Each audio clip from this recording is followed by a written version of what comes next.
dans le cadre constitutionnellement prévu.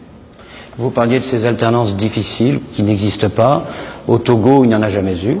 Et c'est la même famille qui gouverne depuis 50 ans. Est-ce que vous trouvez ça normal? Je souhaite surtout que le peuple togolais puisse s'exprimer librement et donc que le cadre du pluralisme soit là aussi respecté et que les oppositions puissent faire valoir leurs arguments. C'est d'ailleurs en ce sens que le président de l'Union africaine, Alpha Condé, a réuni la semaine dernière les oppositions togolaises à Paris et a pu porter un message très clair en ce sens. Je l'encourage. Et je pense qu'il est important, en effet, que dans ce pays, comme dans quelques autres, il puisse y avoir un cadre électoral dans lequel les oppositions puissent s'exprimer, aller devant les urnes, avec un processus électoral qui doit faire l'objet d'un contrôle, d'une vérification pour s'assurer de sa sincérité, comme ça a été d'ailleurs le cas au Burkina Faso, et permettre soit une confirmation démocratique, soit une alternance.